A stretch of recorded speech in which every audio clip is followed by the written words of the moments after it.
Nagbubunye na po, mga kabida, ito hong ilan ho sa mga taga-suporta po ni dating Pangulong Rodrigo Roa Duterte, dahil nakikita na po nila, mga kabida, na malapit na po yung pagbagsak po ng International Criminal Court, mga kabida.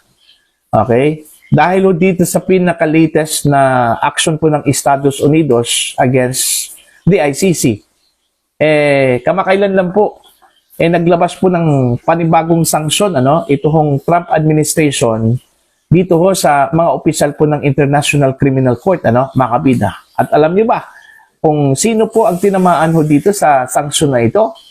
Wala hong iba, mga kabida, kundi yung presidente mismo, okay, ng International Criminal Court na si Tomoko Akane, Naalala ho ninyo kung sino itong si Tomoko Akane?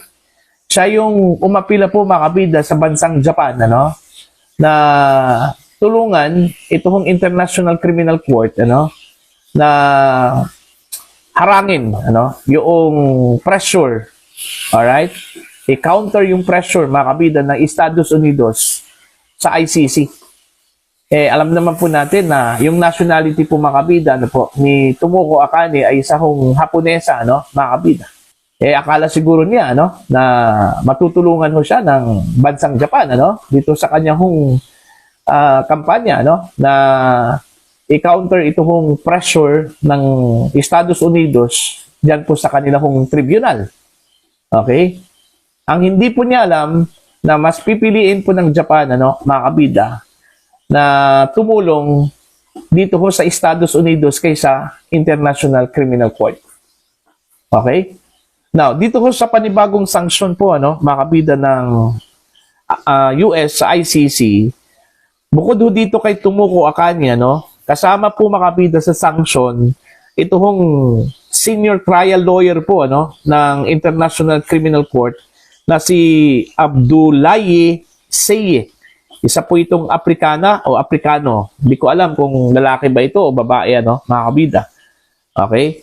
Ang sabi po dito ni US Secretary of State Marco Rubio, okay? Sangkot umano ang dalawa sa mga hakbang ng International Criminal Court laban sa mga opisyal ng mga bansang hindi pumayag sa jurisdiction po ng korte.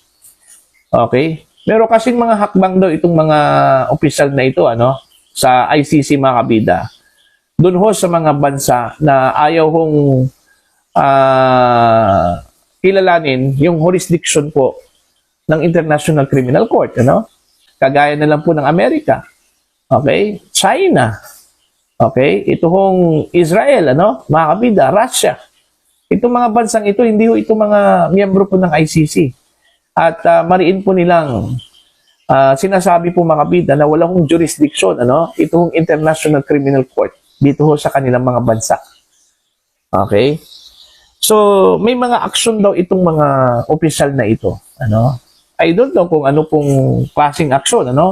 Since naglabas po ng sanksyon ng US, hindi po nila gusto, yung mga aksyon na ginawa ng mga opisyal na ito, mga kabida.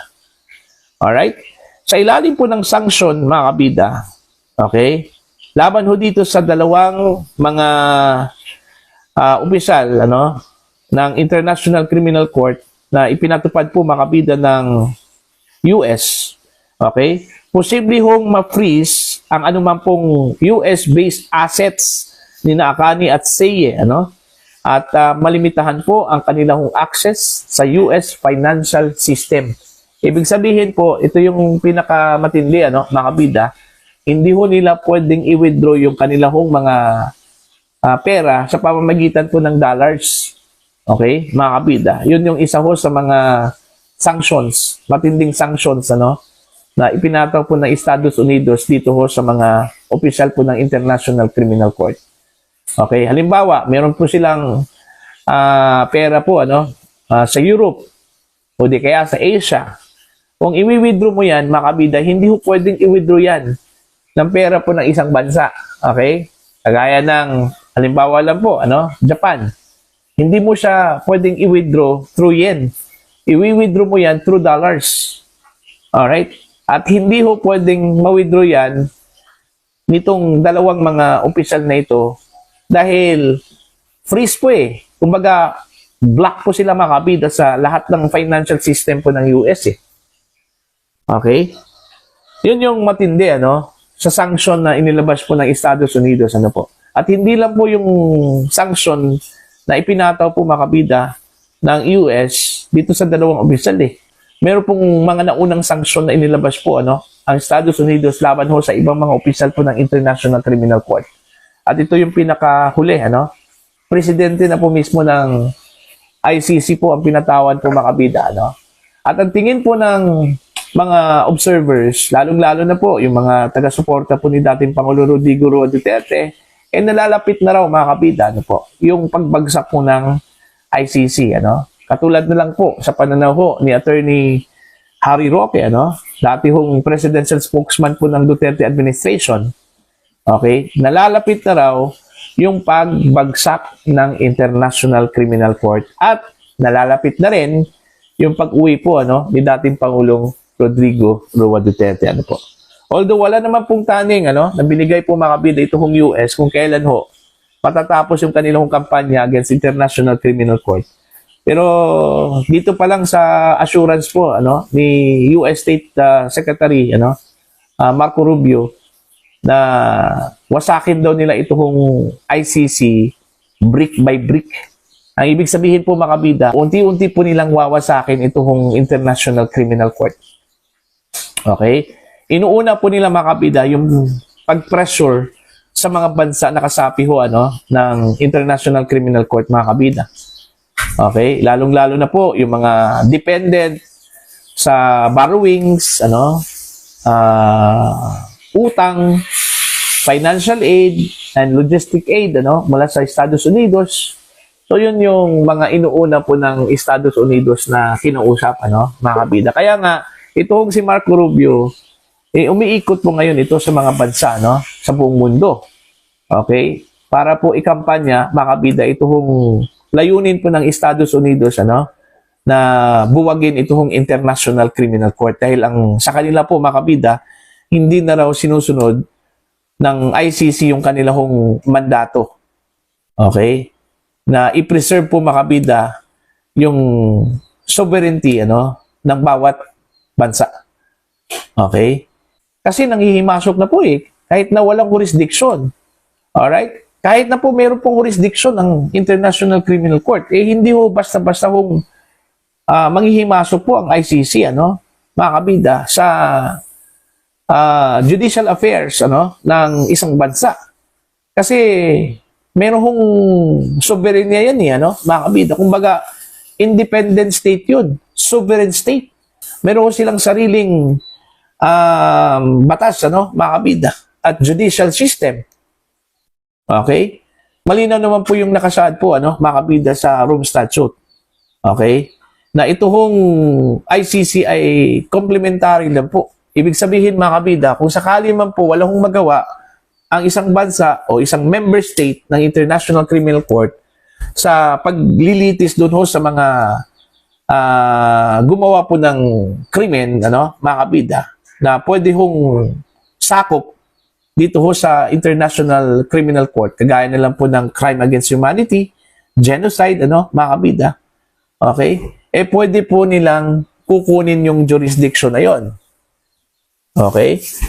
Yan. Kung wala na pong magawa yung bansa, no? Kung inutil po yung kanilang justice system, ano? Kagaya na lang po sa Pilipinas. Diba? Sa kaso ho ni dating Pangulong Rodrigo Duterte, ano, mga kabida, sinasabi po ng ilang mga kritiko, ano, na buhay po yung ating justice system. Okay? Gumagana yung korte po natin, ano, mga kabida. Pero ang ginawa po ng International Criminal Court, kinuha po nila yung jurisdiction po ng Pilipinas. Okay? Over Digong, ano, mga kabida. Sa pamamagitan po ng pag-aresto po nila kay Digong at ang paghatid po kay Digong doon ho sa International Criminal Court. Pero hindi po ito magagawa kung wala hong tulong po ang gobyerno ng Pilipinas, ano, mga kabida. Yun din yung masakla po, ano, dahil ipinagkunulo po natin yung ating sariling kababayan doon ho sa ibang bansa, no, mga kabida. Na pwede sana dito ho sa Pilipinas lilitisin ito kung si Digong eh. Kasi may kapasidad naman po tayo eh. Buhay na buhay naman po yung ating justice system, yung ating mga korte, gumagana din, mga kabida, po. Pero mas pinili po mga kabida ng Marcos administration na doon po sa International Criminal Court, okay, lilitisin ito kung si Digong. Ang rason dito, according to some critics, mga kabida, para lang po mawala sa Pilipinas ito kung si Digong. Kasi threat kasi si Digong mga kabida, sa Marcos administration. Habang nasa Pilipinas yan, mga kabida, delikado po yung Marcos administration po, Kaya mas pinili po nila na doon na lang po makabida sa ICC, okay, na itry ito kung si Digong sa kanyang kasong crimes against humanity, po. Instead, dito sa Pilipinas, mga kabida. Okay? Yun yung nakita ko ng Estados Unidos, Nang hihimasok, okay, ito kong ICC sa mga bansang meron pong sarili pong judicial system. Okay? Kahit miyembro ka ng ICC, hindi ho basta-bastang manghihimasok yan, mga kabida. Alright? Manghihimasok lang yan kung wala na pong magagawa, yung judicial system ng isang bansa. Okay? Yung term pa lang na complementary, malinaw na po. Self-explanatory na po yun, mga kabida. Diba? So, yun. Marami hong naniniwala ngayon, mga kabida, na malapit na. Okay? Malapit na po na mawasak ito kung International Criminal Court, mga kabida. At kung mangyayari yan, mga kabida, nako, eto. Talagang magbubunyi po, mga kabida, ang mga taga-suporta po ni Digong, yung mga DDS, magbubunyi talaga yan, mga kabida. Dahil sa wakas, makakalabas na po si Digong, mga kabida. Yan, kung aabutin pa yan na panahon, ni Digong. Alam naman po natin si Digong, meron pong dinaramdam po, mga kabida. Diba? Meron pong sakit. Okay? So, ipagdasal na lang po siguro, ng mga taga-suporta ni dating Pangulo Rodrigo Duterte na maabutan pa yan niya, yung panahon na yan, na siya po ay makakalabas po, mula mismo sa kanyang detention cell, dyan po sa International Criminal Court. Okay? Para po